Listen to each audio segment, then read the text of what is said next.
Chuck and Bob with you on Facebook Live as we join you with our 46 preview on a Thursday to get you ready for the high school football weekend. A lot of big games around the area. And Bob, especially big one up in Michigan, where we have two of the top 10 teams in Division 7 going head-to-head in the Southwest 10 Conference matchup. Number 8, Cassopolis, taking on number 9, Centerville. And you look at these two teams, something's got to give because Cassopolis doesn't allow points, and Centerville scores a lot of points. I'll tell you what, and that was a great line that you had about that. Something's got to give, and this is week 3 up there in Michigan. So we're going to find out a lot about who has the better opportunity here. But Centerville scoring 55 points a game. I mean, are they playing anybody? I mean, is anybody showing up? Right. And then, again, Cassopolis not giving up many points. But they're doing it with a dynamic team of 18. 18 players on the Cassopolis roster. We talked last week about Berrien Springs having 24. Cassopolis would love to have 24, but they're the favorite in this game. Centerville coming off its best season ever at 9-2. They've got a really good quarterback by the name of Hunter Hutchinson. But I'll tell you what, Mason Palomsack had a great week last week for Cassopolis. A punt return for a touchdown and a touchdown run. Well, I guarantee you, if Hutchinson's scoring 55 points a game, he's doing a lot of good things. So, again, that's one of those situations where the offense can break a big play. You only have to do that once or twice a half, and you could be in this ball game. Well, now, there's also an interstate matchup tomorrow night. Benton Harbor, coming off that win over Ottawa Hills last week, has to venture down to Rice Field and take on Josh Shattuck's Elkhart Central Blue Blazers, ranked at number 8 in the IFCA. But that young man, Mark Brownlee, won't be participating tomorrow night. He was ejected in the Jimtown game last week. It's going to put a lot of pressure on Isaiah Chandler, quarterback for the Blue Blazers. And it's going to draw a lot of attention. In other words, the people are going to be watching him. Obviously, he's got an opportunity to play the college level, and he's a great young man, a great athlete. But how do you handle other situations, and how do you allow yourself to be suspended when you're really the top player maybe in Northern Indiana? But we'll see what happens. It doesn't hurt to have Rodney McGraw and John Decker on that Blazer defense, though, and Cody French is the defensive coordinator there. That defensive unit has been getting better each and every week. They'll get challenged by some speed from the Benton Harbor Tigers, but we'll make our picks tomorrow night on 46 picks, so I'm not going to make a pick on this one, but I will tell you that Blazer defense, awfully good, and Rodney McGraw, who you saw there, number 99, who got the sack, got an offer from Michigan last weekend. Yeah, and he could come to my eating camp, maybe bulk up a little bit, but I tell you what, Michigan calls you, that's a great honor. Now, the Duneland Conference title. I know we're not even at the halfway point of the Indiana season. I'm going to call it right now. The Duneland Conference title goes on the line tomorrow night. Michigan City goes on over to Valparaiso. Phil Mason's team bounced back from that loss to Warsaw with a win over Chesterton last week, and Marquand Hurt had 3 interceptions. The problem for the Wolves is their offense hasn't really gotten on track yet, and now they got to go to Valpo and take on a Valpo defense. We talked about Rodney McGraw being a Division I recruit. Well, I'm telling you what, Cooper Jones is a D1 recruit for Valparaiso. Well, Valpo's off to a great start. They had a lot of confidence. They had a lot of young players in their key positions last year who are now seniors and leaders on this team. So they'll be ready for the Wolves. And again, which team shows up? The team that lost to Warsaw, or the team that many of us thought would really be contending for that conference championship. So 2 of the top 10 teams in Class 5A, Valpo ranked number 4, Michigan City ranked number 8. They go head-to-head, and that game is at Valparaiso. The big Stark County rivalry is also Friday night. North Judson taking on Knox. We've been told there's a little side bet between the two teams. The losing team has to fly the winning school's flag on Monday. I can tell you this much.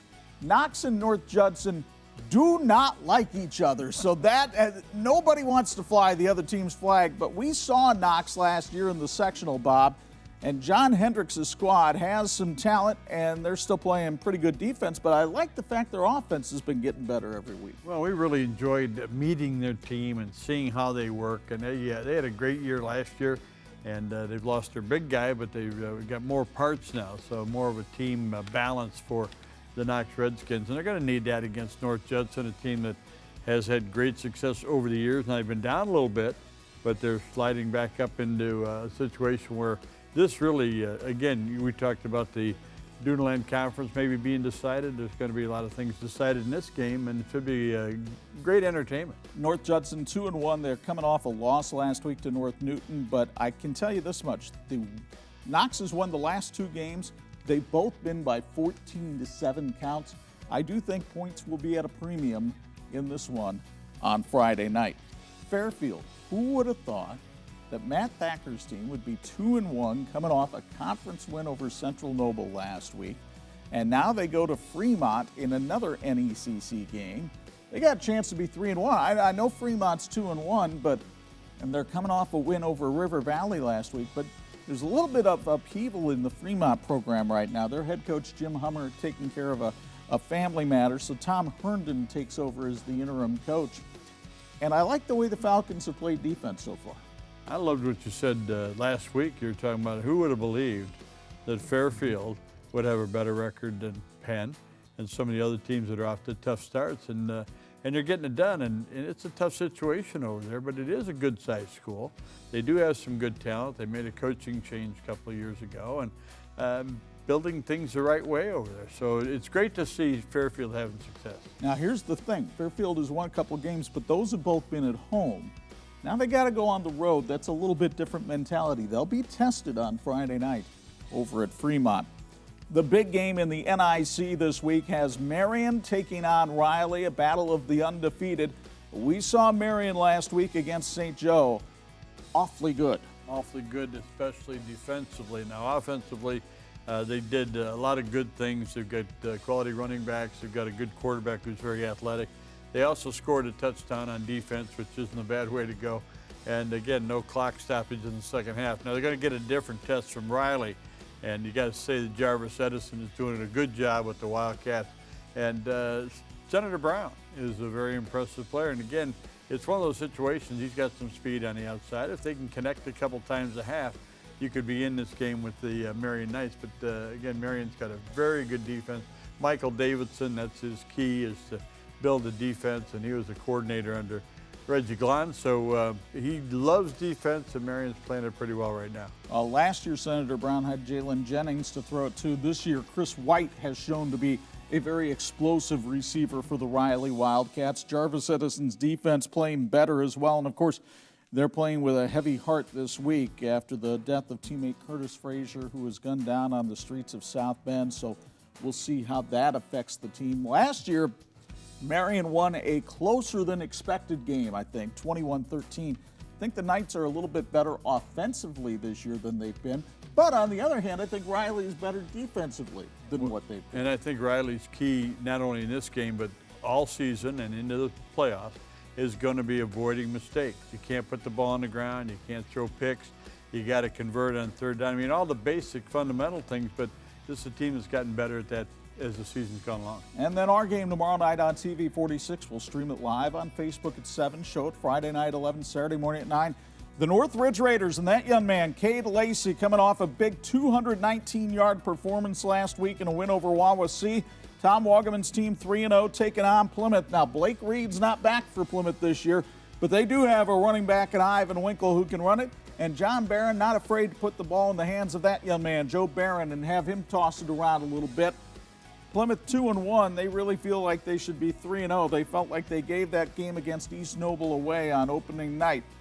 They beat Warsaw last week at Warsaw. Can they come off that emotional win and beat a very good Northridge team? And one of the things that Plymouth's done during the course of the season, they've been inside the 5-yard line 5 times and haven't scored. And they threw an interception in that only loss that they had to East Noble, who's a really good football team. So Plymouth's going through some things. They got a couple of injuries. They might not be 100%, but I think they really love it. It's going to be like the Christmas Clash. You know, one team's wearing green, one's wearing red, and it should be a lot of fun and a great facility down at Plymouth. Really looking forward to being down there. And I'll tell you what about this Northridge team. They are physical, and they have beaten Plymouth 3 years in a row. And if you follow us on social media, you know Plymouth well aware of that. These seniors want to be able to say they beat Northridge at some point in their career. Will they be able to say it after tomorrow night? Well, you're going to have to tune in and find out. We'll have 46 picks for you before the game, and then we'll have the Facebook live stream at 7, and of course show it on TV 46 Friday night at 11 and Saturday morning at 9. Until then, for my broadcast partner Bob Nagel, it's Chuck Fraby. Thanks for watching us here on Facebook Live.